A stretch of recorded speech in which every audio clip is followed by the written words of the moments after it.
Welcome to Jasper High School. Tonight, the Jasper Wildcats back in action again here at home against the Barr Reeve Vikings. The Wildcats 4-11 on the season against the Barr Reeve Vikings, ranked number 1 in 1A at 16-2. Hello, everybody. I'm Craig Schneider along with Jason Stamm and Jeremy Marcos on the video. And first of all, Jason, just sit back and look. We've got fans in the stands. It's nice to see, Craig. Oh, man.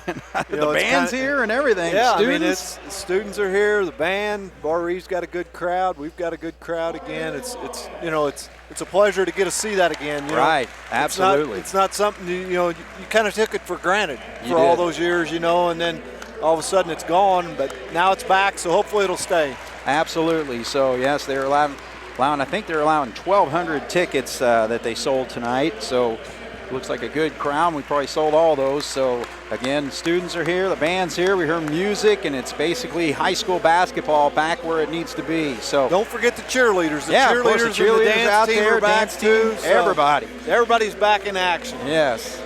All right, so we're taking on a Barr Reeve team here, Jason. Like I said, ranked number 1 in 1A, and the coaches poll, which basically ranks all teams regardless of the class. They're ranked 7th in the state, and looking at their roster, their 2 losses actually came against Carmel, who is ranked number 4, and they're a 4A school. And then you've got Fort Wayne Blackhawk, who's a 2A school, and they are currently ranked 5th in that coaches poll. So again, Barr Reeve, and both those games that they lost were in overtime. So again, this is a Barr Reeve team that's pretty dominant when you take a look at as far as, they're a 1A school. They dominate the blue chip. We know all that, but they've played them, they basically have held their own against some of the top teams in the state. They have. They've kind of upped their schedule a little bit this year, and played a little bit better competition, and it's going to pay off for them in tournament time, there's no doubt. And I mean, like you said, they've held their own against those schools, so we definitely got our work cut out for us tonight. This is a game where we just got to worry about ourselves. Right. We got to get better as a team, do the things that we need to do that will help get the job done. All right, so Barr Reeve with the basketball to start things off. Caden Graber is number 10. He's got the basketball right now. Their other starters include number 22 is Bryson Graber, who misses that three-point shot. Number 30 is Devin Graber, so 3 Grabers starting on the team. Hagan Neff is 34, and of course Kurt Hope, former Forest Park Ranger, number 42 in the middle for the Barr Reeve Vikings, as Berger, who hits the three-pointer there. He scored double figures against New Albany, so hopefully his shooting touch continues on tonight. That's a good start for the Cats, leading 3-0. Yeah, that's kind of the way he came out to start the New Albany game. He come out hitting the outside jumper, and was just watching a little action there. Hof cut down through the middle, and he had bodies all over him. So I think that's kind of what the plan is to, put a body on him, bump him around, and he's a big kid. It's not going to bother him. But, I think that's kind of the plan, is to make him work for everything that he gets. Absolutely. So the shot doesn't go in there. So the Wildcats still up 3-0. 6:33 on the clock here, just underway. As Graber drives to the basket, that's Bryson. He gets his first 2 points of the ball game, and Barr Reeve on the board, still trailing the Wildcats 3-2. And I'm not sure which one it is. I think it's Bryson Graber, the true point guard. That he's a nice player. I remember him from last year and the year before. I think he set the assist record for Barr Reeve, and I think he's right up there, like second or something in the state career-wise. And it helps when you've got guys like the O'Neill kid that graduated at USI now, and you've got Hof, as Day hits a 3 there. But, it helps when you got guys like that to pass the ball too. So, like I said, he's a very nice player. I like the way he plays the game, and I think he's a 3-year starter for him. So, all right, so the pass goes down low, and Gus just a little out of position there, so he commits the foul. And again, that's the matchup you'll be looking at all night. Again, Kurt Hope, 6'9" against Gus Heichelbeck. Well, what they did there, Craig, is they reversed the ball quick, and they caught Gus on the wrong side. When they got the ball reversed, it left him open, and Berger tried to help down with him on that, and that's no match, and Caleb picked up the foul there. All right, so the foul does go on Berger. 6-5's our score. Cats have hit 2 3-pointers. Ernie was open on that back cut, and we didn't see him, didn't get him the ball. Day's short on that jumper, so Graber comes down with it. And Bryson Graber now, he'll attack. He kicks out to Devin Graber, and his 3-pointer is good. So Cats had an early lead, but now Vikings have taken the leads 8-6. You can't panic here. You just got to stay within yourself. Keep doing the things that you were doing down there on the offensive end. Oh, that could have been an offensive foul. Right. Kind of let it go, but resulted in a turnover instead.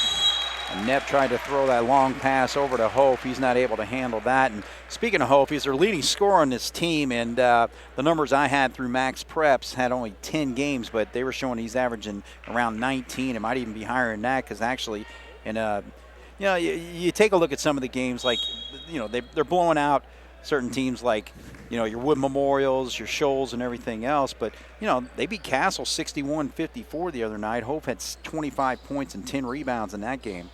Yeah, I mean, obviously with his size and his ability, he's going to, against some of those smaller schools, he's going to, as Jasper throws the ball away again, but, he's going to rack up some points against some of the smaller schools. He's a D1 commit. I think he's committed to play at Bellarmine, which Bellarmine's just this is their first year of competing D1. Okay. But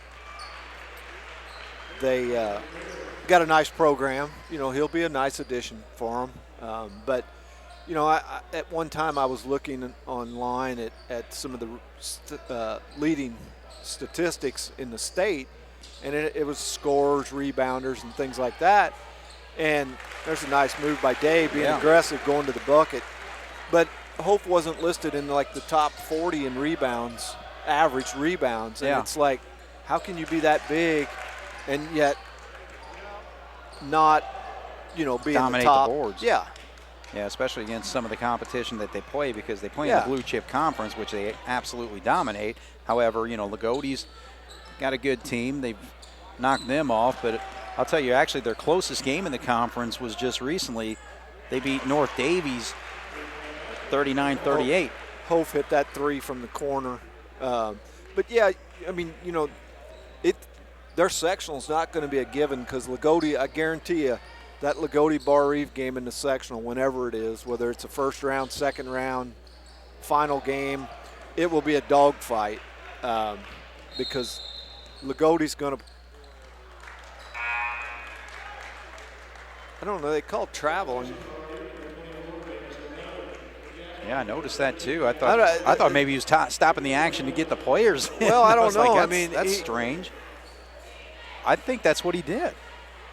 Yeah, they did stop the action to get the substitutions in, because they still got the game. I don't know if that's a COVID type thing. Or well, I don't know either, but he motioned traveling. Yeah. And then he just explained it to Coach Gable that it wasn't a timeout. It was basically keep moving but let the subs in. Sure.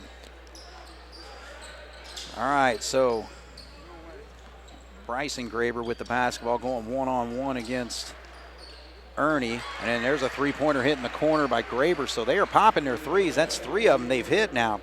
16-8, Vikings lead the Wildcats. And what they do is they've got Bryson Graber, the point guard's a good penetrator, and he penetrates, and then when we help off, that's leaving the other guys outside the three-point line wide open. And, so far they've been able to hit those. So we're going to have to make an adjustment with that, there's no doubt. Day's left wide open. Yeah, Day is just really finding his game. I was going to talk about it at the outset. He's been struggling a little bit with scoring. Only had 5 against New Albany. He's still the Wildcat leading scorer, but he's got a big night going with 8 points in this quarter. 16-11, Jasper trails. Hope has it down low. Foley's in guarding Hope now, so they get a little more athleticism on him. And size. 6'5", and a good defensive play there by Foley. Very good play. All right, 16-11. Jasper's trailing with $1:43 on the clock here, first quarter. Allbrand's also in the game, I think. Yeah. Berger and Heichelbeck came out. Oh, yeah, Dave he was throwing to an open space where there was nobody there, but Foley had to throw it back in. Foley made a heck of a play just to get it back in. He did. And that ball goes off number 22, Bryson Graber. So Cats continue to work their substitutes. Didn't get a chance to see who the Cats starters were, which were Day, Ernie, Berger, Goodhue, and Heichelbeck. But now you've got Heim in the ball game. You got Berger coming back into the ball game. Spencer Englert's out there.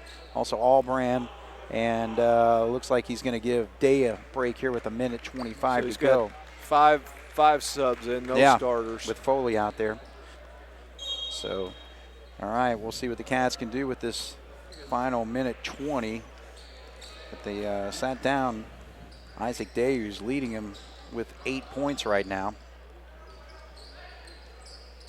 Here's where you want to work clock a little bit. You know, you've got 5 guys in there that didn't necessarily start the ball game, and you don't want to rush things. There's a good shot fake. Probably should have shot it. I see right there, Albrand tried to get over to Berger on the quick exchange, but it gets knocked out of bounds, but Jasper will hang on. We got 1 minute to go here, Jason. And you know, the thing is with the team that's on the floor right now, there's no real primary scorer other than maybe Berger. Yeah, you're exactly right. So that's why I say you want to be patient here. You know, work for a good shot. If you get it, you want to shoot it. Sure. But you also don't want to just go in there and he's going to get 3 seconds. Yeah. Well, you got away with that, but I think the referee was worried about counting to 5. Forgot about 3. All right, so Heim was able to recover there as he got the ball knocked away, got it into Foley's hands. He gets the shot up. It is fouled. So with 40.7 to go, Foley's going to step to the line. And Vikings still lead 16-11 over the Jasper Wildcats. Pretty clean first quarter, 1 foul apiece. Right. Connor misses that free throw. I got Jasper for 4 turnovers and Barr Reeve for 3, so that could be improved. All right, second foul shot is true, so 4-point game now, 16-12, 38 seconds to go. We'll see if Barr Reeve continues to. We don't want to give up a big shot here and let him hit a 3 to end the quarter. All right, three-pointer shot there by number 24, Jamison Miller. Now Cats have a chance. We got 26 seconds. Good job there by Albrand to back up. Yeah, that was very wise move. Didn't have the numbers, pulled it back out. Now we can work it for the last shot. Right. So it's a 4-point game, 16-12. Jasper right in it. Again, against a powerful Barr Reeve team ranked number 1 in 1A.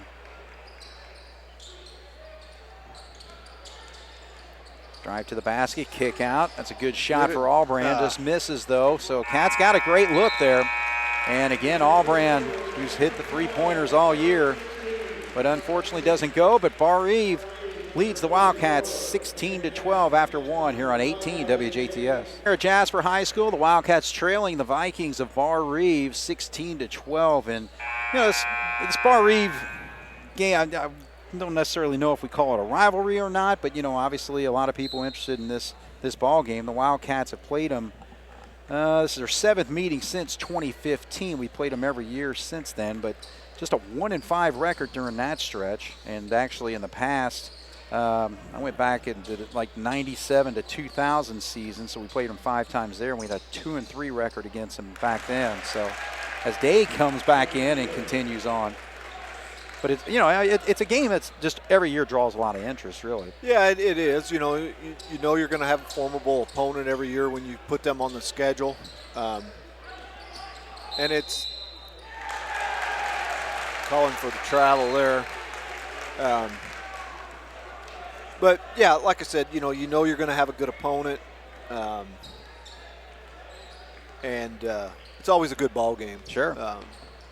It's a fun game. You know, there's always, well, even this year, there's always been good atmosphere for it. You know, people come out to watch Barr Reeve as well as to watch Jasper play. So it's always an exciting time. Berger sets up for the 3, doesn't go. There comes Barr Reeve the other way. That's Bryson Graber with it.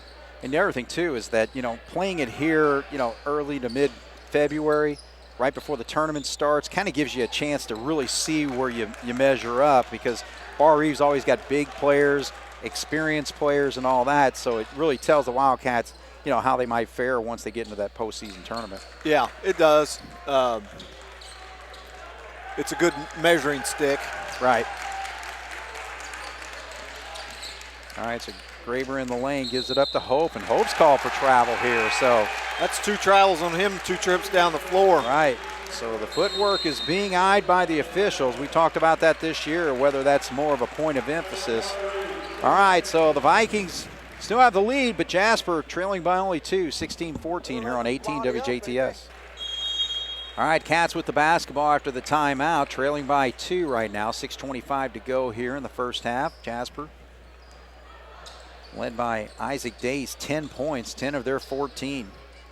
Mooney in the ball game, and he doesn't hesitate. Again, he's got that green light because he can hit that three-point shot. Graber drives. That was good help side there. Yes. Mooney going straight against Hope, gets it up and scores. Wow, what a play by Carter Mooney. Man, he would, again, I know he plays JV minutes, but this is a varsity basketball player right here, Jason. Yeah, he did a good job of attacking. He didn't back away from the contact and took it right at him and got a foul committed on Hove. I've seen some of their box scores before, and Hove has a tendency sometimes to get in some foul trouble. Yeah. And that's the way you got to do it right there, is take it at him. Gus is pounding with him, so Gus, again, an offensive lineman for the Jasper Wildcat football team, just really being physical with number 42. I think that's what the plan is all night. Foley's been on him as well. And we got another travel. So Barr Reeve having problems with turnovers right now. They've yet to score, 5:42 to go here in the second quarter, and they've yet to score their first bucket of the second quarter. Yeah, and we're doing a good job on the defensive end, and it's leading to, some good shots down on the offensive end. So Cats lead 17-16 with 5:29 to go. Handoff to Day. Day's taking advantage of his quickness against Hope. It kicks back. Mooney with a little teardrop. Look at this. Carter Mooney. Not even 3 minutes into the ball game, 5 quick points for him. 19-16. Jasper with a 3-point lead against the number 1 team in the state in 1A. Hope, though, changes things with a 3-pointer. And he only shoots about 1 or 2 a game, but he's hit 2 of them already tonight. I was going to say, he shot his 2 for the game already. Then he should be done. 19-19, 4:51 to go. And both these teams hardcore man-to-man defenses. Good feed into Gus. Gus with great position, puts it up and in, but a nice job by Day to feed him. Very nice interior passing there by Isaac. He saw. Well, we got a foul down low. This is going to, go on Goodhue. Yeah, I think on Gus. Oh, Gus got that one? Okay. I think so. All right, 21-19, Jasper with a 2-point lead. First foul on Gus. Both teams have been whistled for a couple.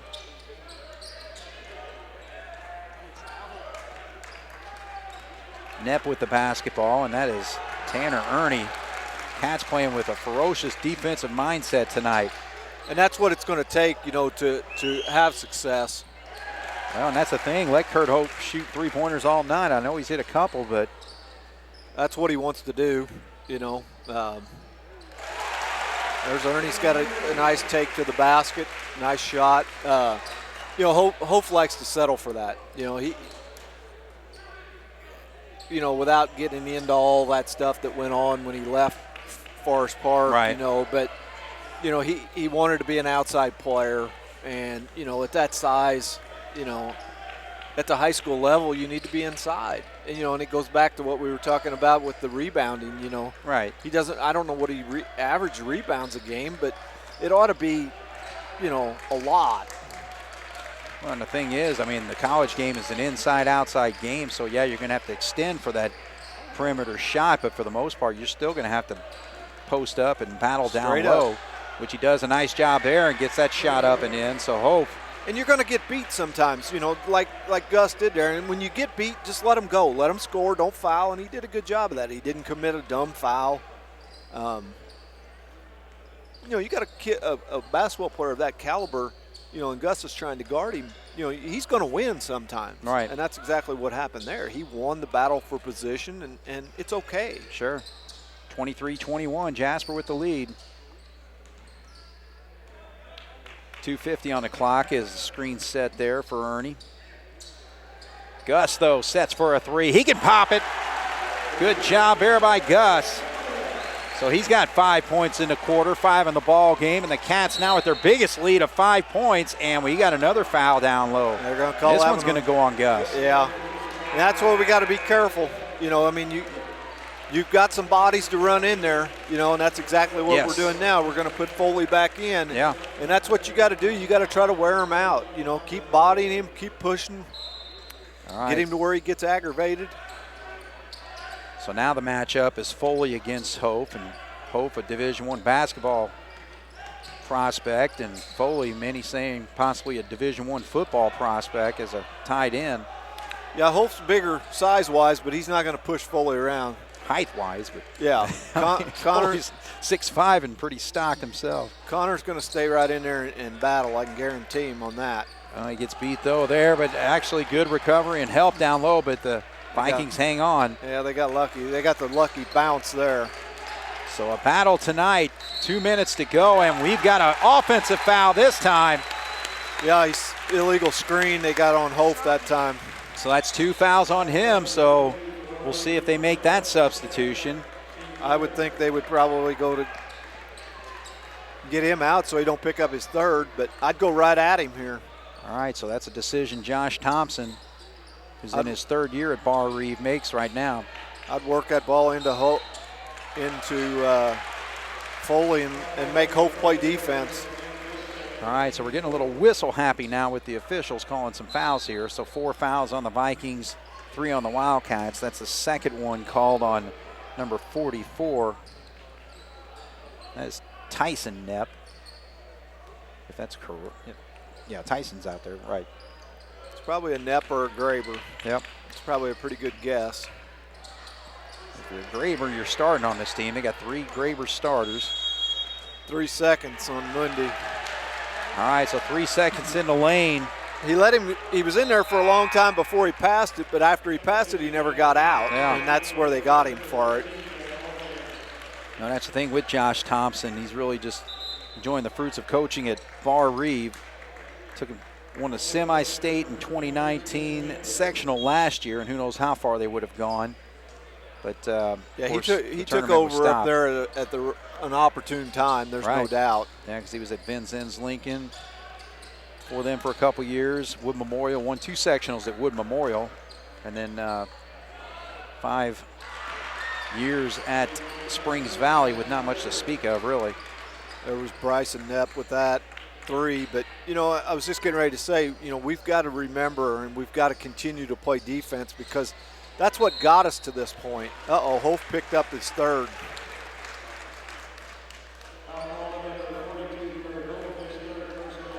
That wasn't a whole lot of one there. Yeah. Yeah, the Englert went up for the shot, and Hope was just kind of standing there. And as he came down, he kind of bumped into him, and he didn't give him room to come down. So I guess that's what they can. Right. All right. So Michael Beekler comes into the ball game. Isaac Himes going to sit down. So Englert hits the free throw. It's 27-24.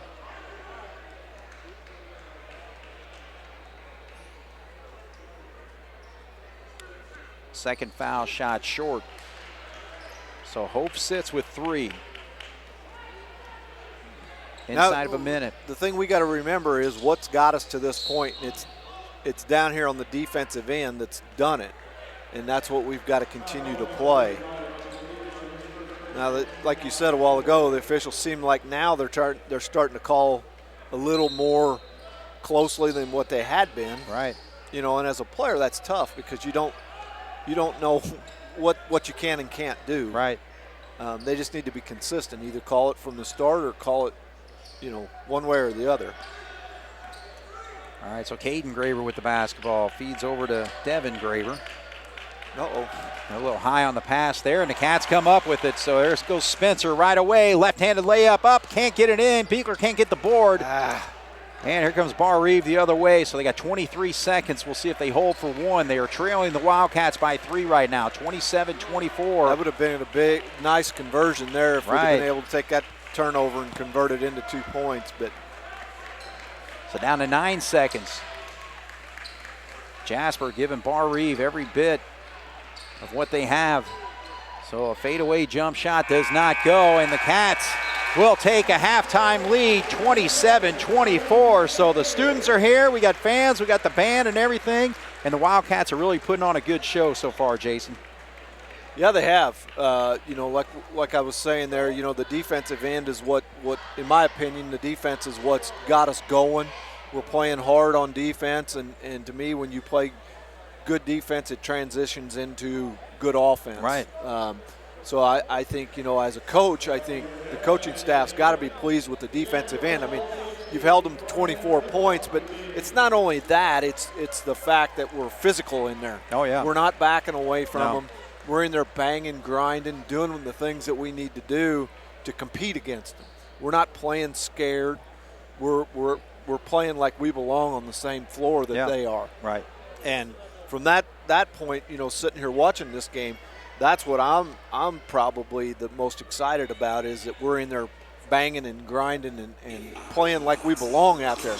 Right. I felt like the other night against New Albany, we didn't do that. Right. It was like, it's New Albany, we can't beat New Albany, and we talked a little bit after that game. That was, if you were going to beat New Albany, that was the team to beat the other night, because they didn't play well. They're not as good as what they have been in the past. Right. But we came into it with the mindset that it's New Albany, we're expected to lose. Yeah. And tonight it's a total different thing. It is. Well, let me correct myself. For the first half, it's been a total So far, different thing. yeah. But the thing is, we've pretty well got the blueprint of what it takes. And, if the Cats can pull off this win, or at least compete for the whole ball game with this type of effort, that's the way you got to play the rest of the season. Well, there's no doubt. There's no doubt, Craig. This is a good starting point.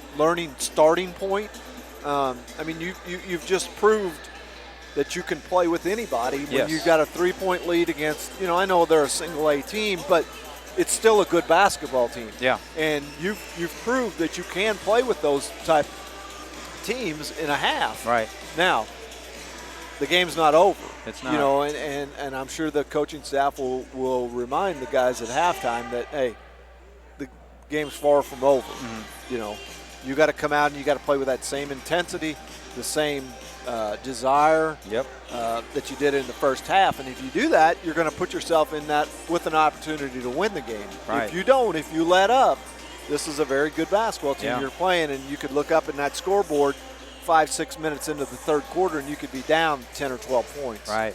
So, all right, well, we'll take a break here as the dance team finally on the floor this year for the first time in a high school basketball game. So 27-24, Jasper leads the Vikings here on 18 WJTS.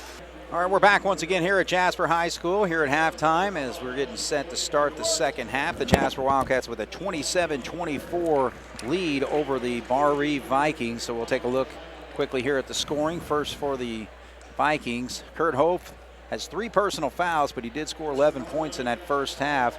7 points for Bryson Graver, a 3-pointer hit by Caden Graver, and also another 3 by Devin. So that's their 24 points. The Cats, 7 players have scored, led by Isaac Dace, 10 points, 2 for Ernie, 3 for Caleb Berger. Gus Heichelbeck with 5 points for Carter Mundy in his little run there in the second quarter, and a free throw by Englert and a free throw by Foley. So both teams look like we're pretty well set with the same starting lineups out there. So the Cats have Day, Ernie, Berger, Goodhue, and Heichelbeck on the floor right now. So both teams shot the ball exceptionally well in the first half, Craig. Jasper shot 2-pointers at, Gus is going to pick up his third. yeah, just like that.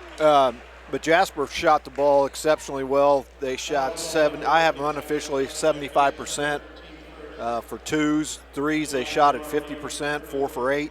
Free throws was their worst, 60%, 3 of 5. And then Barr Reeve also shot 50% from the 2-point range and 50% from 3-point range. So both teams, like I said, shot the ball exceptionally well. All right, so Hope 2 for 2 on that trip, makes it a 1-point game. Jasper 27, Barr Reeve 26. You know, and you and I were talking there at the break. You know, we've got to be able to maintain and keep doing what we did in the first half to keep ourselves in the game. All right, so the Cats side out. Again, Gus had just had to sit down with his third personal foul. Hof's on the floor with his 3 fouls. Yeah, and I would try to exploit that. I mean, I would do everything I could to get Foley involved with the offense and get it in there to him. Get it to him. Yeah. I mean, Foley's got to make the see, play. Foley though. had position. Yeah. And then we didn't get it to him.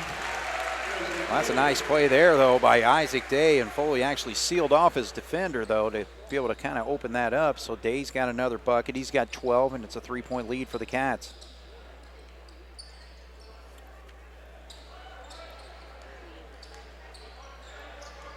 Okay, so Graber hands off. It's Knepp with the basketball. Hagen Knepp is 34. Uh-oh. So that's a 3-pointer on the way, but long by Bryson. So here comes Day, again, just attacking, but can't get that one to drop. A battle for the rebound, and instead of a jump ball, we're going to get a foul. I didn't see much there. It was 2 guys kind of going for the basketball, but it gets whistled on Goodhue, number 51. So 2 fouls have been whistled on the Cats already. Yeah, and that's one thing, you know, we definitely don't want to do. We don't want to get into foul trouble and get them in, or not foul trouble, but get them in the bonus here too early. Well, he's got the green light, and he's taking it. Second 3-pointer shot. He hits this one. So Bryson Graber now with 10 points ties this ball game at 29. I'd like to see us put a little more ball pressure on him. Not only take away that shot, but also that's part of the reason why he's such a good passer is if you watch, he has space. He just stands there with the ball, and he's very good at seeing the whole floor. But if you're up on him, see, look, if we're up on him, he can't see, and he can't, you know, don't let him have that court vision because he has good enough court vision the way it is. Well, we're giving him the shot now, and he misses that 3-point shot. All right, so Berger's going to attack the basket. Takes it straight up, and he draws the contact. This is going to go on Caden Graber. So that's the thing. You know, if they hit a 3-pointer over here, we're just going right at the hole every time we bring it down.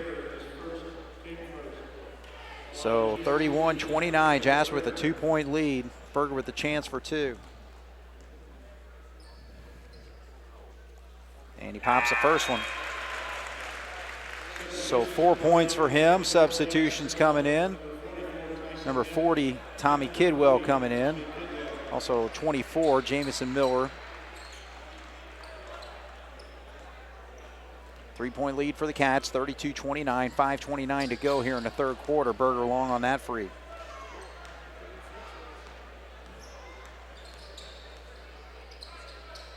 Bryson dumps off. Here's a 3-pointer launched, and coming off the bench, cold. Man, right off the bench, and steps right in there and hits it. That's Tommy Kidwell, number 40, so his first bucket of the ball game, and now the Cats lose it. And Day's able to hustle it right back, gets it over to Berger, shot fake, shot up, and blocked, and the Vikings are able to save it. So tie ball game at 32. 3-pointer on the way is short. I'll tell you what did he say, 40's name, Kidwell? Yeah. He come in firing. He come in and 2 trips down the floor, shot 2 threes, and then he picked up that foul. But obviously that's part of his game if he's launching threes like that. Evidently he's a good shooter. All right, 32-32 with 4:47 to go. Again, the Wildcats battling with the number 1 team in 1A. I still would like to see him get it into Foley. Get it in there and let him make a move. The thing is, Foley tends to give up, though. You know, yeah, it's like if he doesn't have the position, and he's got to keep working for that position because you got to keep moving. He gets it at times, like here. When he's got Hope behind him, that's when you got to get him the ball. Well, Day can't get that one, though. That was a drive he's been hitting all night tonight. Now there's going to be a shot up, and that's going to be a blocking foul on the Wildcats. So Goodhue will pick up that one. Yeah, I mean, if anything, I mean, you know, again, with Hope just being all over Foley down here, it is opening up drive opportunities in the lane. But the thing is, you're right. We got to get it in his hands so that way we can kind of force him to get that fourth personal foul. Yeah. I would definitely like to see him get it, at least let him have a touch. Yeah. You know, I'm not saying he has to shoot. Right. But get it in there and let him have a touch at it and see what happens. Yeah, and see if even with a pass in there, Hope might try to deny the pass and reach around or something. Yeah. I mean, you got a guy like that, of that caliber player, you got him on the ropes, you know, a little bit with the fouls. Mm-hmm. You got to exploit that. Exactly. All right, we got a break here. Vikings now lead the Wildcats 34-32 with 4:02 to go here in the third on 18 WJTS. John Gable takes the full timeout there. That was a good timeout. I think he took that to try to help regroup them. You know, Barr took a 2-point lead. He didn't want us to come down and take a dumb shot, give them an opportunity to go up 4 or more. Well, I'll tell you what happened there is that they had to switch where Tyson Knepp was picking up Foley, and Foley just took advantage of his size and put that shot right up and in. Yeah, he did. He did a very good job of taking it, you know, to the hole and was strong with the basketball, which you don't ever have to worry about Connor not being strong with it.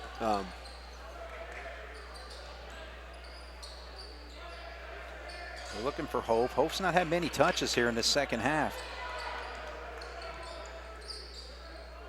Only points have come from the free throw line. There's where you got to make sure you get out there on him so that he doesn't get that opportunity. We switched a little bit here. Now we've got Ernie's guarding Bryson Knepp, which I was kind of surprised at the start of the game that he wasn't on him, because Ernie usually guards the best player on the opposing team, and evidently they felt like they didn't want to start him on there tonight for whatever reason, but he's on him now. So, all right, we got 2:48 on the clock. It's a tie basketball game at 34.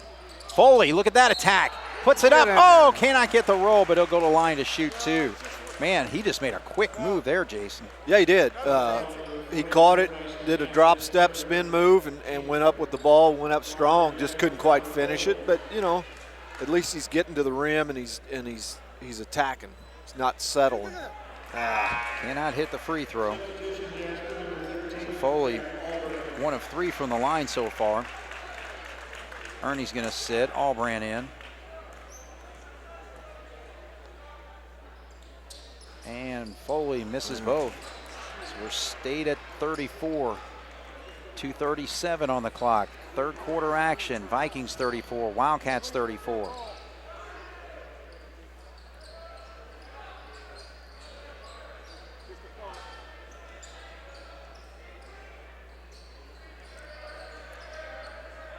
Bryson Graber feeds it in again to the three-point marksman, and he gets fouled on the three. That was a good acting job. So Tommy Kidwell missed the shot, but he's going to go to the line to shoot 3 of them. I watched that whole thing, and I don't think he did anything to commit that foul, but oh well. All right, so this is an opportunity for him to give Barr Reeve the lead, but he misses the first one there, so we're still locked at 34. You know, it's a little bit different for the opposing team shooting free throws tonight in here as what it's been. You know, before you didn't have any crowd here, and it was like shooting in practice. Now at least you've got, you know, some fans here, you've got some students here that are you know, at least making it a little more interesting. Sure. All right, 2-point lead for the Vikings. 2 out of 3 from the line there for Kidwell. 2:08 on the clock as Foley gets it knocked away from him. So he's got Hof back on Foley now. Isaac, though, look at that easy play. Again, the lane is opening up, and I think it's because of the presence of Foley and what Hof's not really been paying attention. He's not been helping out at all in the lane. Hof's defense doesn't impress you. Doesn't impress me. Okay. Yeah, let's just put it that way. You know, at that size in a high school game, you know, I would think you could block a few more shots than what he does by helping off. But there's what he likes to do. He wants to go outside and shoot that shot.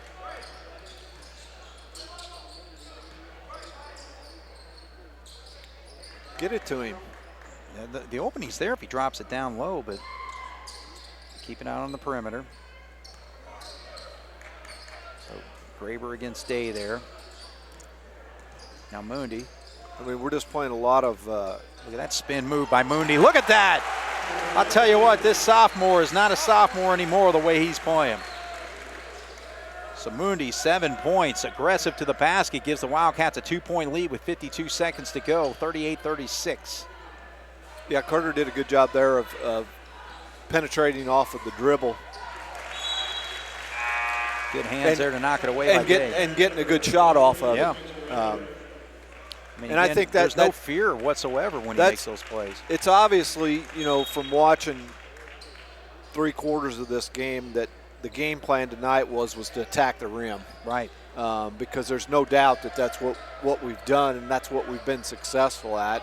And that's why we're shooting the ball so well, too, is because it's – oh.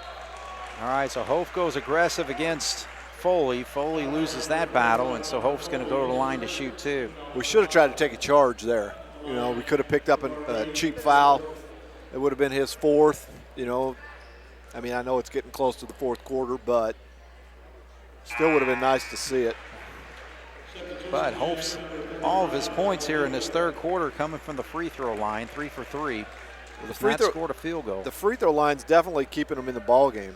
I had them 1 for 1 in the first half, and right now they're 8 for 10. Right. So. All right, so we are tied at 38 with 27 seconds to go. 3rd quarter, Jasper 38, Vikings 38. Beekler in the ball game now. Barr in a little half-court trap. Ooh, a better passer. We would have had a good shot. Good awareness, though, by Mooney to recover and get it over to Allbrand. Now they get it over to Mooney from the corner, and he drains it! Carter Mooney, what a game. 10 points for him. Last second heave does not go for Graber, but the Jasper Wildcats led by 3 at halftime. Going into the 4th, they're up 41-38 here on 18 WJTS. All right, so Jasper will have the basketball to start the 4th quarter. And they lead 41-38. So again, anybody walking into this basketball gym, so again, first one that's allowing a large number of fans, 1,200 tonight, and the ball gets knocked away there. He's out of bounds. Yeah, so he was laying on the sideline, so that's going to be off of Kidwell. But, again, just look at Jasper's record of 4-11 coming into tonight. It's a totally different basketball game than what anybody's been able to see. Yeah, it has. Playing well. If we would have played like this all year, we wouldn't be 4-11, I can guarantee you. Well, Gus misses the 3, but he battles to keep the ball alive, so the Cats hang on to possession as Ernie misses this shot. Now we've got a held ball here, and this will go to Barr Reeve. All right, so Goodhue's coming back in. Himes going to sit. 41-38, Jasper with a 3-point lead. Kurt Hof, who had 3 fouls in the first half, did not commit one there in that 3rd quarter, so. But the Cats have held him without a field goal. He's hit 4 free throws in this 2nd half so far. Gets it down low. Gus is there. Now he gets the help from Day, and that's going to go on Day. So Gus has 3 fouls. So 2nd foul on Day. 6 fouls on the Wildcats now. 3 on the Vikings. They feed into Hope. Hope holding his stomach. I don't know if Gus made a pop on him or what, but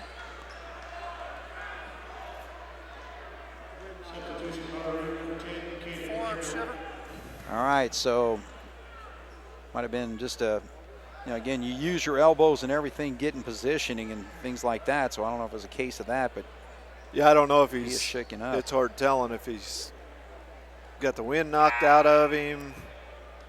Doesn't look like he's sick. This looks like, I'd say he got the wind knocked out of him. All right, so Hope's going to sit down for a little bit here. 41-38 with 7:03 to go. So Kidwell will inbound over there. In that third quarter, Craig, Barr was in 2-point shots. They were 0 for 1, 2 for 7 from the threes, 8 for 9 from the free throw line. So the free throw line kept them in the ball game. Right. All right, so Graber cannot get that 3-point shot to go. So here comes Ernie quickly, gets it over to Berger on the left side. Day, 3-point shot for him, short. Berger, good rebound. He'll dribble on the baseline, feeds it into Gus. Gus makes a move, battles, gets the shot up and in. Gus Heichelbeck battled for that one, but a good job by Berger to keep it alive there on the baseline. So Gus gives the Wildcats a 43-38 lead with 6:31 to go. Hope comes back in. Gus has a chance to add one more.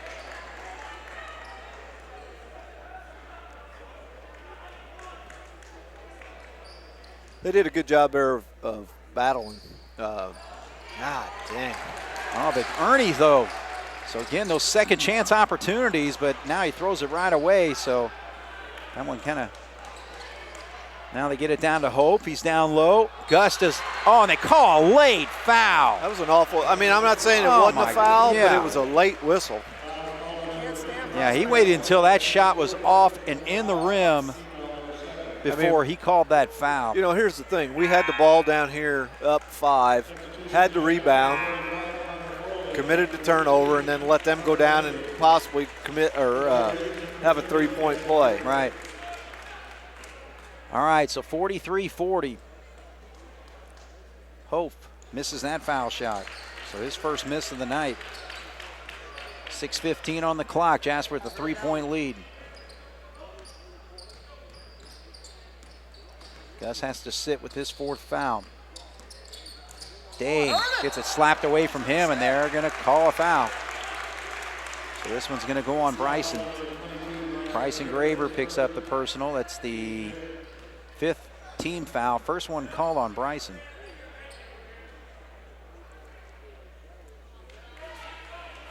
And they're going to call it a shooting foul. So Day's going to shoot 2. And perfect on that. So Day, 15 points for him, leading the Wildcats. 44-40 is our score, 6:03 on the clock. Second foul shot is good.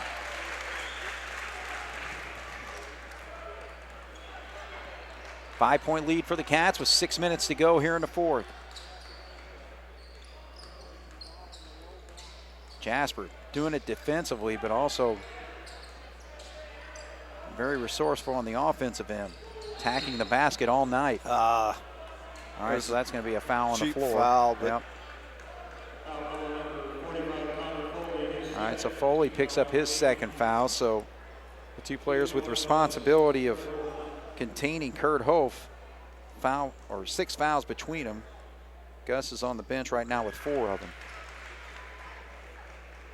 All right, so Hope finds his free throw touch again. And pops the second one. So 3-point game. Jasper still leads 45-42 with 5:43 on the clock. Barry's in a little 1-3-1 zone defense. They're not really trapping out of it. Made an easy steal though. Yeah, that's just a turnover that you can't have. We got fortunate enough that they missed the layup, but we got to take care of the basketball. There's no doubt. I mean, that's an unforced turnover out down here that we can't have if we want to try to win this game. All right, so Jasper still leads by 3, 45-42. It's Graber High and Ernie there. Now Day with it. Mundi. Now they trap in the corner. Yeah, and John Gable calls a timeout, so he calls a. That's where they're looking to trap out of that. It's not the trap out on the high, it's the trap down in the corner where they bait you to throw it down there and then trap you. All right, so we'll take a break. 5:04 to go. Jasper still leads by 3 here on 18 WJTS. The ball here at Jasper High School. The Wildcats against the Barr Reeve Vikings. Craig Schneider, Jason Stamm, and Jeremy Marcos on the video bringing the action tonight as John Gable calls the timeout there to settle his team and keep possession of the basketball. 3-point lead. We got to take care of the basketball and keep doing what we did, the first 3 quarters of this game.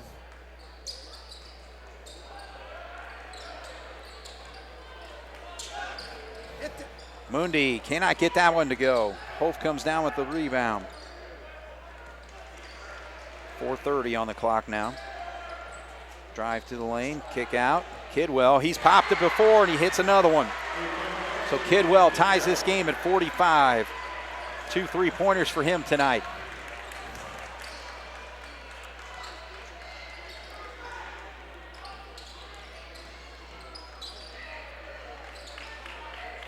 This guy on the opposite side is open when the ball's at that wing. So now he's in trouble because he dribbled. And he just threw it right into Graber's hands. So Bryson feeds it over to Hof. Hof thought about the dunk and loses it. Now he's got it down low, and they're going to call the foul on the floor. So no free throws. Well, actually, it will be a 1-and-1. That's the 9th foul of the Wildcats. Down here, though, on the offensive end, we got to quit throwing the ball in the corner. Right. I mean, I know you want to get Carter a shot down there, but it just wasn't there. But when a team's playing a 1-3-1 that means they've got 3 guys across the free throw line extended. If you put 2 guys at the low blocks, they can't guard both of them. One guy can't guard them both. Yeah. And that's where we got to be able to throw the skip pass to the opposite low post, and the guy's going to be open. Right. All right, so Hof continues his free throw shooting tonight. 3 of 4 here in the quarter. 7 of 8 here in the second half, and he misses the second one. 46-45. Vikings with a 1-point lead on the Wildcats. It's just right in the same spot, and they're going to call a blocking foul. Wow. I was kind of surprised by that, and I think we got a sideline warning over there. Yeah, the official called the blocking foul, and boy, what a look that number 30, Devin Graber, gave the official. And it was more of a flop than a blocking foul, I think. So Thompson kind of come out of his box, so they give him a bench warning. And Berger quickly gets it out of that. Now they're in the man-to-man. They made the switch.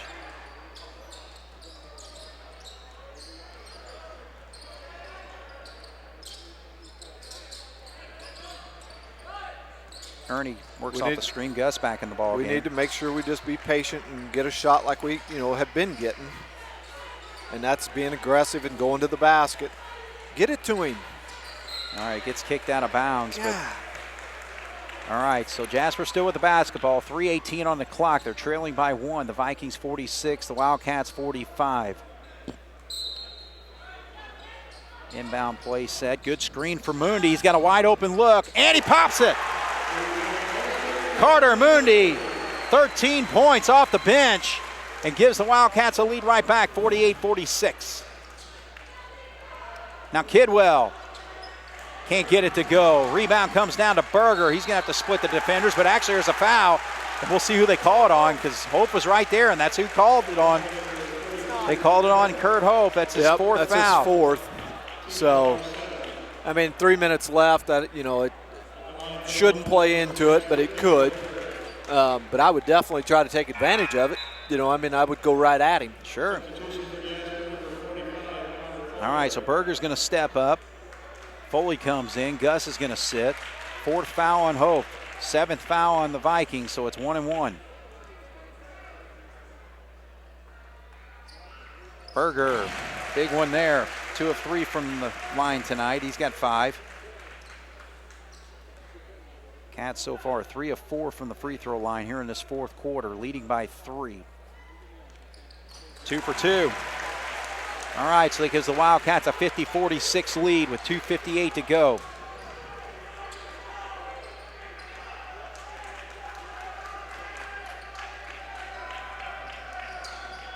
Drive to the lane, kick out. Now you got Kidwell with an opening, in and out, and it hits the top of the backboard, almost went in, and now you got Hope with his 5th personal foul. Yep, he just... Kurt Hope, the former Forest Park Ranger, now a Barr Reeve Viking, will sit down for the remaining 2 minutes and 41 seconds of this big battle against the Jasper Wildcats, in which the Wildcats lead 50-46.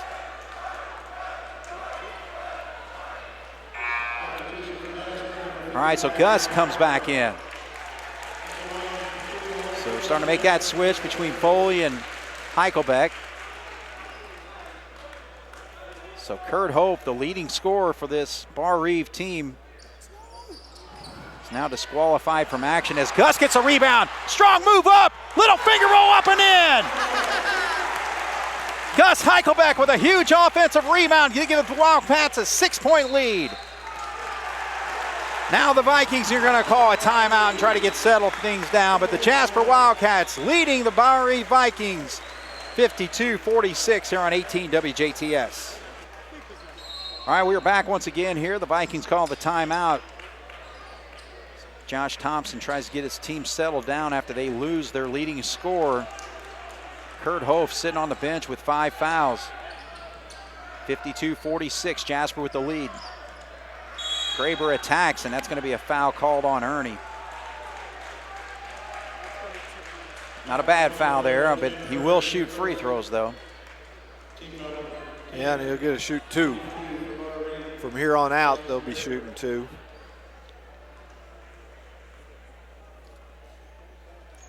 All right, so Graber pops that one. I'm kind of surprised that the Wildcat fan base is not basically making more noise as he's shooting these free throws. These are big ones. Uh-huh. I don't think anybody knows how to act. No. In the first basketball game everybody's been at this year. Yeah, and the student section's just, scattered all out. Looks like there's more here than what actually is. Right. Okay, so that ball gets kicked. Cats will hang on to possession. 2:05, it's a 4-point lead for the Cats, 52-48. We've got to take care of the basketball. I mean, that's an obvious statement, but. And there's a trip right there, so Devin Graber picks up that one. All right, so Good Hughes coming back in. Get Gus sitting down. So again, we're playing that offense-defense thing with Foley and Gus right now. Big free throws here. Every free throw's big. Tanner Ernie cannot get it to go.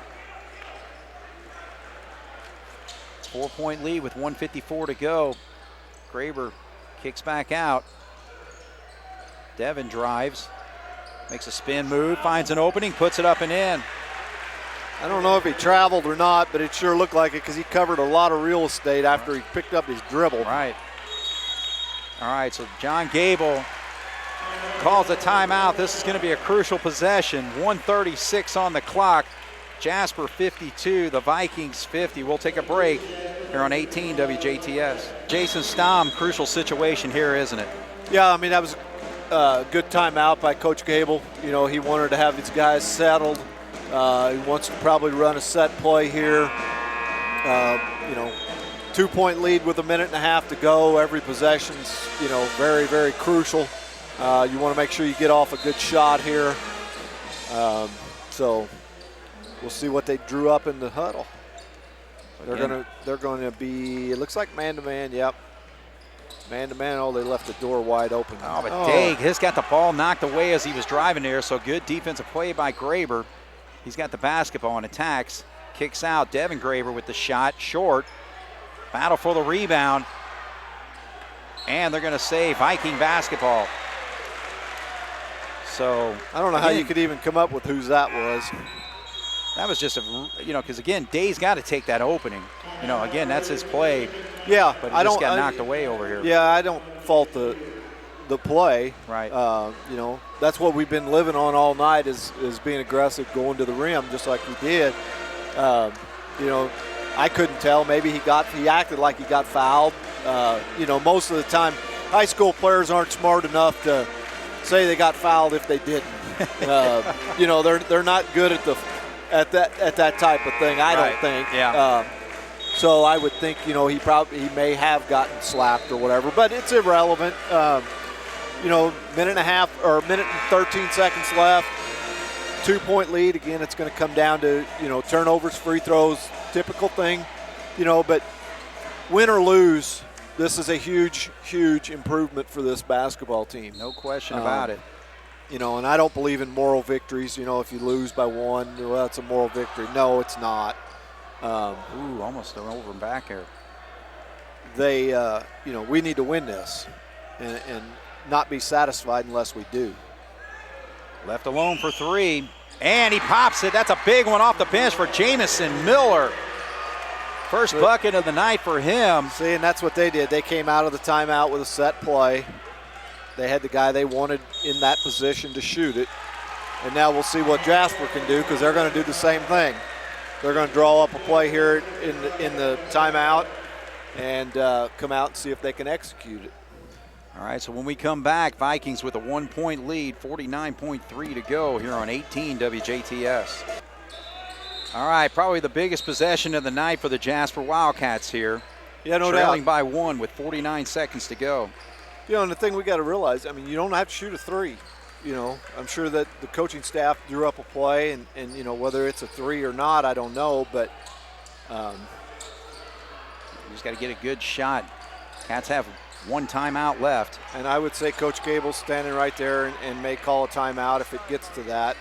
You know, we're at 29 seconds now, and there's going to be a foul, so we may be able to earn it here from the line. The opportunity's there for Tanner Ernie. 26.8 to go.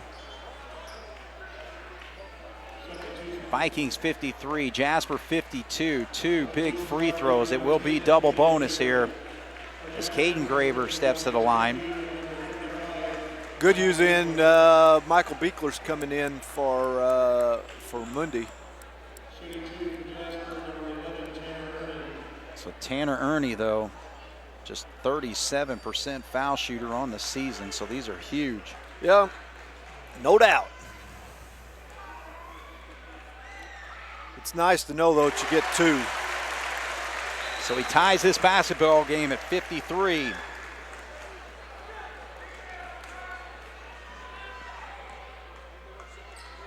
Second foul shot, down. Good job, Tanner, to give the Wildcats a 1-point lead, 54-53 with 24 seconds to go. And Josh Thompson wants the timeout. So what an exciting night of basketball these fans have been able to witness tonight. Jasper leads by one, 54-53 here on 18 WJTS. Well, Jason Stamm, I tell you what, these fans have been spoiled tonight with great basketball we've seen on the floor. There's no doubt. You know, we were talking about that at break there, that, you know, the fans look at this and think, man, this has been exciting all year. And it's like, I wish it would have been like this every night. Yeah. And it should have been. Yeah. I mean, you know, but whatever. We've had our moments, but this is a big one tonight. And see if the Cats can finish off these final 22 seconds as Graber brings it across.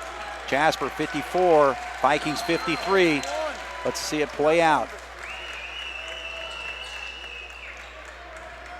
10 seconds. I think Graber's going to want to take this shot. Good job by Day to stay on him. Kick to the corner. Devin Graber for three, and he drains it. Jasper calls a timeout with 0.9 seconds to go. Oh my goodness, what a play set up there. Bryson Graber made a move, kicked it to the corner, and Devin Graber just drills probably the biggest three-point shot of his life. You know, and you know, from Jasper's standpoint, you're in there, you're trying to help out so that Bryson Graber doesn't get the layup, you know, but you still got to be aware of, you know, the shooters that they've got. Right. I mean, they've shot, I've got them unofficially for shooting 23 three-pointers tonight. Wow. So, and I've got them unofficially for shooting 9 two-pointers. Man, so, are you serious? You know, what looking at those stats, what do you think they're going to try to shoot in that situation? That's true. So, I mean, again, we've got 1.9 seconds left. We don't need a 3, but more than likely that's what you're going to get. We did this against Southridge. Yeah. Had the ball on that end, inbounds, boom, boom, down the floor we went. Now, I think we had a little bit more time with that one. Well, they actually added some time to the clock. It's 1.9 on the clock. Yeah, but I don't remember what we had in the Southridge game, how much time. It was a little more than that, I think. Yeah. And I'm sure they've seen that video. Sure. So we'll see. We'll see what we can come up with here and do. All right, so the Jasper Wildcats have one chance, one final chance with 1.9 seconds to go.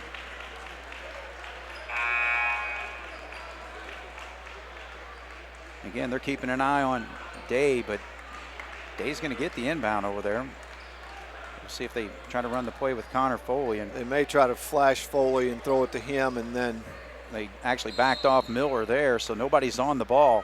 And actually, Josh Thompson says, wait a minute, I want to settle this down. Yeah, I mean, I don't look for him to guard anybody beyond half court. Yeah. I mean, I wouldn't, make them throw it up there and then dribble. I mean, if you get beat, it's going to be by half court or, a desperation. And he can move on the baseline, right? Yes. All right, so 56-54. Jasper is now going to have to draw up what they're going to plan to do. It looked like they were wanting to do similar to what they did against Southridge by setting up Foley to get that pass, handoff to. Yeah, Day was going to fly down, flash through. Yeah. Yeah, he was going to fly down the wing and maybe try to hit him. I don't think we have enough. Well, I'm almost sure that we don't have enough time to make that inbounds pass. Right. Another pass and a layup. It's going to have to be a shot. Well, Foley's not coming in. So they put Gus in because I guess they want Gus to be able to shoot. No, Foley's still in. Oh, okay. I didn't see him sitting down during the timeout. Okay, so Foley's still in. So you've got you got Ernie taking it out, who's got probably a decent arm, plays baseball. Because it's probably going to be a pretty long pass. All right, so now they put a man on, and they actually make the change. Number 34 is on him, Nepp. So 1.9 seconds to go. Jasper down by 2. You got to get it in. The ball gets knocked away, and that just ticks 0.5 off the clock. So it's 1.4, but we might have a better position. Yeah, closer here, Jason. Yeah, we only lost 0.5 of a second there and moved up the floor with the clock stopped again. So you're not going to have time to catch, so they're going to throw it out here, and stealing the pass is the man who hit the shot. Oh, they call it travel. Oh, they're going to put time back on the clock, though. Oh, my goodness. He called a travel there. Why? I mean, this could be a break for the Wildcats if they give us any time, but I don't know how you can give much. I really don't. I mean, I hope so, but maybe 0.9 because he catches that ball, goes straight down. There's the travel. Did that take half a second off? Yeah, both teams are out of timeouts, so they're getting a free one here, which the officials are trying to bring them back. They put 0.4 on. 0.4. Wow. So you're saying it took a full second for him to grab it and fall. Well, now it's just all you can do is tip it in. All right. He's going to have to throw it up towards the basket. Foley's there. It gets knocked away, and the Barr Reeve Vikings pretty well steal a basketball game from the Jasper Wildcats. Cats led after the free throws hit by Ernie. But man, Jasper led 54-53. Everybody had their eyes on Bryson Graber as he was making a move. They only needed a 2-point shot to take the lead, but he's able to eye over there in the corner Devin Graber, who was wide open for a 3. He knocks it down, and that's the ball game. Pretty well in a nutshell. Basically, as a recap of the game, I think, as a coaching staff, the teaching point on this is going to be, guys, this is what you're capable of doing night in and night out. Right. This is the effort that's needed to compete and win basketball. Every night. Right. You know, again, you put forth this effort every night you come out. You're not sitting here 4-11. Right. 4-12 now.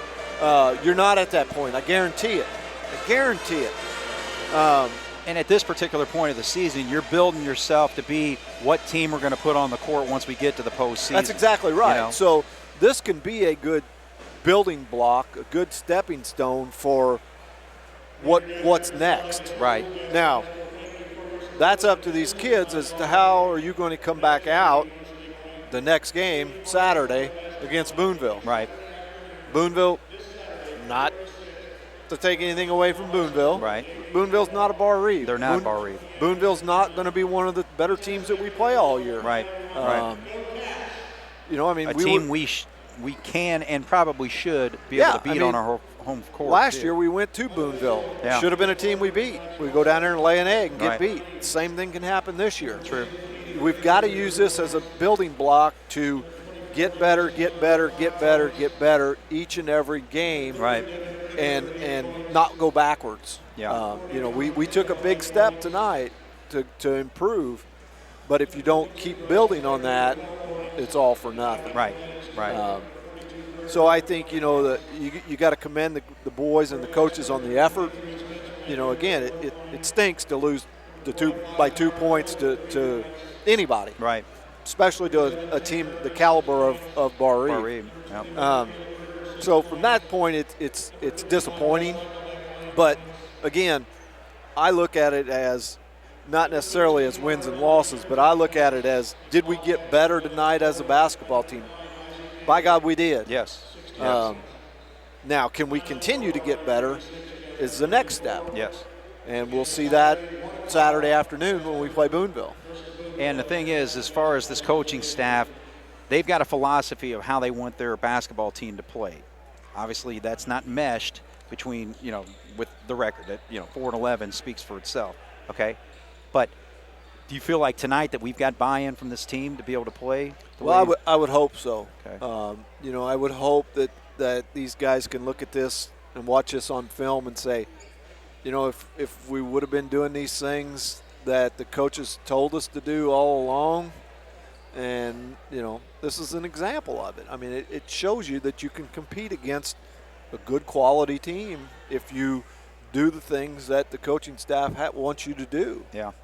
So, yeah, I mean, as a basketball team, as the players, they need to buy into this and believe in the system, believe into what just went on, believe that, you know, we can be a good team. We can be the team we thought we were going to be. But they have to remember, what did they do this week for preparation for this game? Right. Can we repeat that? Can we Right. do these things over and be ready to go the next time we play? Right. You can't rest on your laurels. You can't be satisfied. Yeah, we played the number one team to a 2-point loss. Right. Big deal. Yeah. You know, throw that one out the book. It's over. Let's get better in practice tomorrow and come back out Saturday and be ready to go. All right. Any numbers that stand out to you over there? Yeah, I don't have them all finalized yet, but, you know, like I said, Barr Reeve, 23 three-pointers, hit 1, 2, 3, 4, 10, I 5, believe. 6, 7, 8, 9, 10. Yeah. So 10 of 23. So 30 of their 20 or 30 of their 56 points. And again, you know, these stats are unofficial, but I got them shooting 9 two-point shots. That's crazy. And that's, yeah. Jasper shot 19 two-pointers, 13. The one that really sticks out to me probably is the free throws. Yeah. Barr Reeve shot 17. We shot 18, but Barr Reeve hit 14, I think. Okay. A rough guess here before I can finalize it. And we only hit 2, 3, 4, 5, 6, 10. 10. So, you know, there's a difference in the game. You know, as a coach, you preach to kids all along, little on up, how important free throws are. Sure. Here's a perfect example of it. Right. You know, And that's the difference in the ballgame. that's what I mean. You know, Turnovers, I had us for unofficially for 10, them for 9. They did a lot better job the second half. I only really had them for 2 turnovers, I think, in the second half. Wow. So they took care of the ball a lot better than, after halftime. Absolutely. I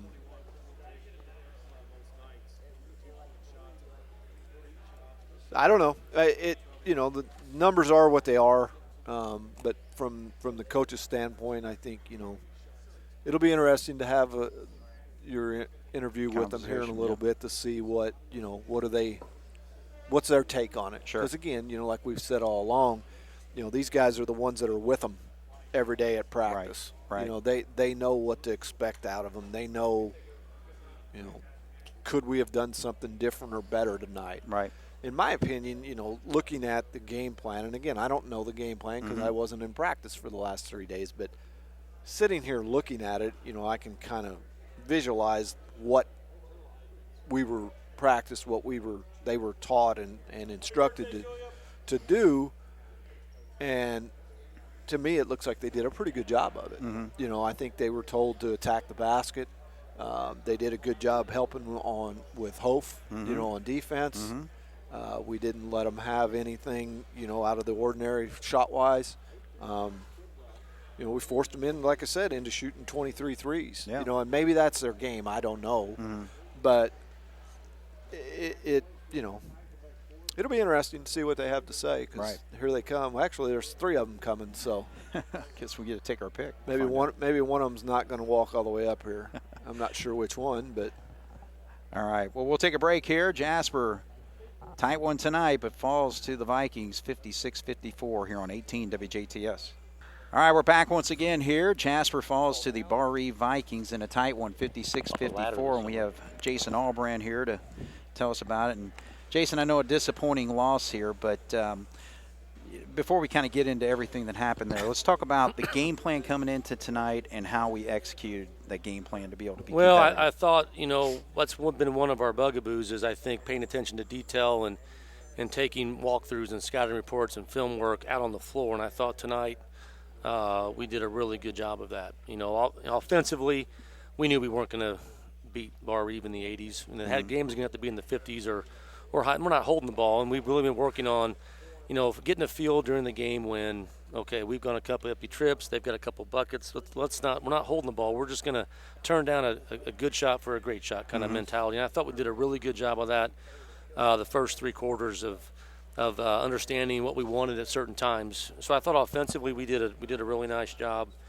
Defensively, we wanted to be physical with Hof inside because if he catches that ball, we have our time guarding him. And what's tough with Barr Reeve is they put 4 guys on the floor at all times, for the most part, that can knock it down. So if he does get a touch, you pick your poison. Do you double down or do you let him try to go one-on-one and score against one of our 6'2" or 3" centers in there? So, But I thought our bigs did an outstanding job. We had different guys on him, and I thought they did.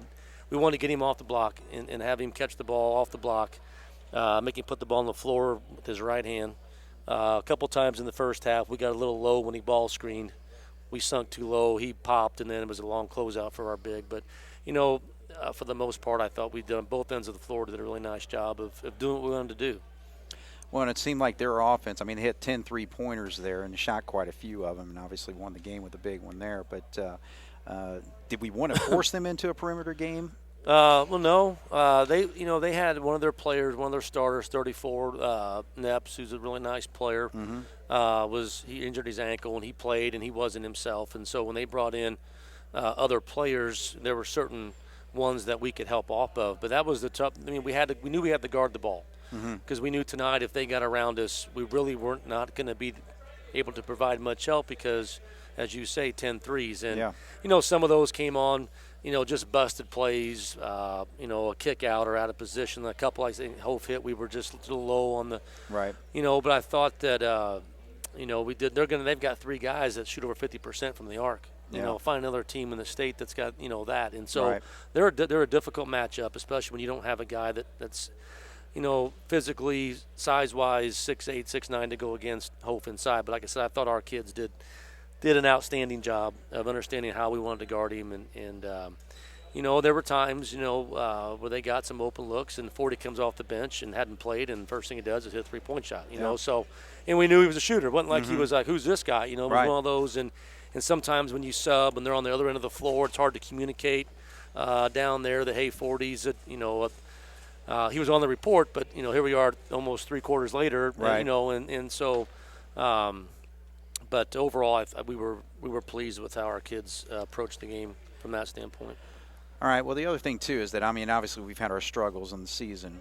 And did we pretty well establish a blueprint on how this team should play for the rest of the season? Well, I think number one, Craig, was the effort. And that's one thing that we did not see against New Albany Saturday. Mm-hmm. We came out and to me looked – I'm not saying we were, but we looked disinterested. We looked scared. We looked like with no confidence. Like there's no way we can beat New Albany. Mm-hmm. And we get down 17-2. And next thing you know, we start, and I know I hate saying we outscored them by 7 the last 3 quarters, but we did, and I'm sure they probably backed off a little bit when you get that big lead. It's just human nature. So I'm not saying we're 7 points better than New Albany for 3 quarters, but it was good to see we didn't quit that game. And our big focus moving forward was, are we going to come tonight with an approach of, hey, you're going to have to play really well and really tough to beat us. Mm-hmm. And I thought our kids didn't play like a 4-11 team late in the year. You know, that's one thing you worry about when things are going south, that we start looking to next year or say this season's over, I'm going to get mine while I'm out there. And I didn't see any selfishness. I thought the kids played exceptionally hard. So we were proud of that effort. So blueprint, effort, energy, toughness. Yeah, that's who we've been, Craig. I've been here 24 years and we've had one Division I player. Yeah. He moved in from Bosnia. Yeah. We're not walking. We played. I've been almost every team on our schedule since I've been here has had 1 or 2 Division I. So my point is, we don't have the luxury of showing up and kind of, just kind of going through the motions and hitting that button when it's time. We don't have the luxury to do that. So we have to really expend a lot of energy on both ends of the floor. And I thought tonight was exactly how we're going to have to play, offensively and defensively. Absolutely. Well, a lot of times when I look at games like this, it's like, okay, where are some of the improvements coming? But I've talked about this player, and I'm really becoming a big fan of him. But Carter Moondy, I just feel like he's playing with such confidence, and he seems like, I'm not saying he's a go-to guy, but he's a guy that can get some points for. Well, he's a guy that the other team's going to have to guard, and he's got the ability to put the ball on the floor, which helps. He's scored several of these buckets off Mm-hmm. penetration, spinning back in the lane, so he's able to score at different levels, which is nice to see, especially for a sophomore. And I think we're, do we keep playing him JV? Do we moving up full time? And we feel like right now, I think the JV minutes are, he's getting to play more minutes than anybody in our program right now. He's playing 5 quarters a night, and why not? So we're going to probably continue to do that, and he's going to continue to come in and hopefully keep sparking us. And when you can put multiple shooters on the floor as a Barr Reeve does, it's going to make things easier offensively. Right. So he's really the last, I think, month has really kind of gained some confidence, and he's done it against some good teams. Barr Reeve being an example tonight. Yeah. And then I also thought Isaac Day just kind of took charge out there tonight as well. Well, he did, and that's another thing we've been looking for, is a guy on the floor to kind of be a leader and a coach, and a guy that kind of gets us under control and kind of knows when to kind of slow it down and what kind of shot we're looking for. And so I thought that he did a nice job with that tonight. And it's not about, I'm going to use Grant Young in the JV game tonight. I'm not sure if he scored a couple buckets, but I thought he played an outstanding just floor game. He didn't, when your point guard's not rattled a lot of times, well, then nobody else gets rattled. Yeah. And you got to have a calming influence. And I thought tonight he did a good job of not getting sped up and played under control and had some nice passes and got to the bucket. And I really thought, I have to watch the film, but that drive in the left lane over there with a minute, 30 or 40 to go up 4 was a big, I thought, no call. I don't know. I have to see it. Yeah. But, he got off balance and ended up stumbling. And so, but, he did a nice job. Well, and the other thing, too, is that we had fans in the stands. Yeah, that was really great nice. Atmosphere you don't know if that maybe had something to do with our energy level. It doesn't certainly hurt having people in here, and hopefully they can leave here. And, I'm sure 4-11 doesn't just say, man, let's go watch those Cats play. That's 4-11 is like, maybe I'll stay home and training outside tonight. I don't know about this. But I really think if you came to watch tonight, you would be proud of the product that was on the floor representing our community and our school, and hopefully we'll continue. We've got We got 6 more games, and there's some tough ones in there. We got to go to Casa, got to go to Mater Dei, got to go to Bedford. So that doesn't get any easier by any stretch. But we keep playing like tonight and having that kind of focus and energy. We're going to get better, no doubt about it. I agree. All right, well, Boonville's coming up. Boonville's coming up. Boonville's had everybody's hit with COVID. Boonville played their first game last Friday since December the 15th. Oh, wow. So you had 6 weeks on the calendar they had without a game. So they played last Friday. They played last Saturday. They played again tonight. They played, I believe, Heritage Hills tonight. So, they're young. They play 4 sophomores a lot. And they have a couple senior guards that started last year. So they've got some stability in the backcourt, which is always nice. So we've got a few films on them. It's not a big sample size, but obviously we're gonna talk about some things they do, but we really still got to keep focusing. I thought their positive. I think we had 9 turnovers. And against a team that team played 6 of their top 8 are seniors. The guys that have played in a lot of games, a lot of big games, a lot of big moments. Sure. And you can't replace that kind of experience. But I thought we handled it. Late in the game, they were trapping, and we got the ball too low in the corner versus getting it on the wing. And, just got in a bad spot and had a couple turnovers on that. But I thought for the most part we did a good job of valuing the basketball. Right. And we have to continue to do that. We're not good enough, nor are most teams, to turn over 20 times against anybody and come out on top. So that was another positive. So we're going to keep working on us. We got a short turnaround, but, we play. It's an afternoon affair Saturday with Boonville. Yep. And so, we'll talk about them a little bit, like I said, but we're really, we're encouraged tonight as a staff and something to build on. And I hurt for them, when you put a lot into something and doesn't come out, it hurts, Right. it hurts. And so I hope it hurts. I hope they understand that, that's the kind of effort and intensity you got to have to be successful at the varsity level. So we're still growing and heading in the right direction, hopefully. Well, Saturday we expect the energy and effort to be We hope so, yeah, no doubt about it. All right. Well, hey, good job, Jason. Thanks, and Greg. tough loss, but great effort by the team tonight. Thank you. All right. So the Jasper Wildcats, again, taking on the number 1 team in 1A, the Barr Reeve Vikings, and just come up short. A 3-pointer hit at the buzzer, and that was hit by Tommy Kidwell. Or not at the buzzer, right? With 1.9 left, but still. 56-54. So quick rundown of the scoring. Kurt Hove, who fouled out of the basketball game, but still led the Vikings with 20 points, 12 points for Bryson Graber, 8 points for Devin Graber, 3 points for Caden Graber, and off the bench, 5 points for Jameson Miller, and Tommy Kidwell finishes with 8 3-pointers, but of course the big one that he hit from the corner to win this basketball game. Jasper, 2 players in double figures, led by Isaac Day's 16 points, 13 points off the bench for Carter Mundy, 6 for Tanner Ernie, 6 points for Berger, and 9 points for Gus Heichelbeck. And Connor Foley chipped in 3 himself off the bench. So Wildcats will be in an afternoon game against the Boonville Pioneers. It's a makeup of the postponement from the game that was originally scheduled back on December 18th. So that'll be a 2:30 tip-off for the varsity and a 1 o'clock tip-off for the JV. So Jasper falls to 4-12 on the season. Barr Reeve improves to 17-2.